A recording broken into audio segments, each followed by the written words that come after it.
پرسیلا اور اکولا پرسیلا اور اکولا سے ہماری پہلی ملاقات اعمال کی کتاب اس کے 18 باب میں ہوتی ہے۔ یہ دونوں میاں بیوی پالوس رسول سے پہلی مرتبہ کرنتھس کے شہر میں ملاقات کرتے ہیں۔ پرسیلا جو کہ لاطینی زبان کا لفظ ہے جس کا مطلب قابل احترام کے ہیں، اور اکولا کا مطلب عقاب کے ہیں۔ پرسیلا اور اکولا رومی شہریت رکھتے تھے اور پیشے سے خیمہ بنانے کا کام کیا کرتے تھے۔ سیوٹونیس کی تحریر کے مطابق 40 عیسوی میں کلوڈیس شہنشاہ نے یہودیوں کے خلاف یہ حکم نامہ جاری کیا اور انہیں روم چھوڑ کر جانے کو کہا۔ اسی دورانیہ میں پرسیلا اور اکولا کو بھی روم چھوڑنا پڑا اور دونوں میاں بیوی کرنتھس کے شہر میں آ کر آباد ہو گئے۔ پرسیلا اور اکولا کا ذکر نئے عہد نامہ میں تقریباً 6 مرتبہ آتا ہے، جس میں سے 4 مرتبہ پرسیلا کا ذکر اپنے شوہر اکولا سے پہلے آیا ہے۔ کرنتھس شہر میں پالوس رسول سے ملاقات کے بعد دونوں میاں بیوی مل کر پالوس کے ساتھ خدمت میں سرگرم رہے اور پھر خدمت کی غرض سے ہی پالوس کے ساتھ افسس کو روانہ ہوئے۔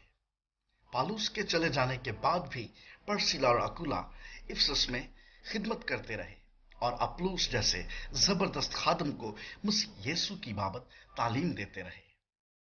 پالوس جب روم کی کلیسیا کو خط لکھتا ہے تو اس کے 16ویں باب کے اندر پرسیلا اور اکولا کو سلام بھیجتا ہے اور اس بات کا اظہار کرتا ہے کہ کس طرح سے مصیبتوں میں یہ دونوں میاں بیوی اس کے ساتھ ڈٹے رہے۔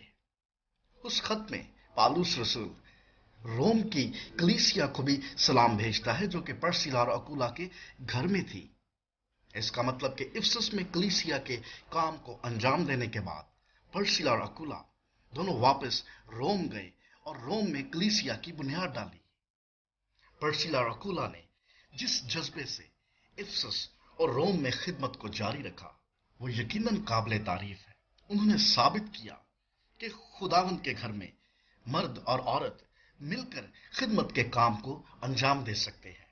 پالوس نے بھی رومیو 16 باب میں ان کے کام کی تعریف کی اور اپنی تحریر میں یہ کہتا ہے کہ غیر قوموں کی سب کلیسیائیں ان کی شکر گزار ہیں۔ تاریخ اس بات کی شاہد ہے کہ جب روم کے جلانے کا الزام مسیحوں پر لگایا گیا تو کئی مسیحوں کو پکڑ کر شہید کیا گیا۔ تاریخ بتاتی ہے اسی دوران پرسیلا اور اکولا نے بھی جام شہادت نوش فرمایا۔ پرسیلا اور اکولا کا شمار ان صلیبی سپاہیوں میں ہوتا ہے جو خوشخبری کا پرچم لہرانے کے لیے اپنی جان تک کی بازی لگا جاتے ہیں۔ پرسیلا اور اکولا کی خدمت آج بھی مسیحی ایمانداروں کو تقویت دیتی اور خداوند میں مضبوط کرتی ہے۔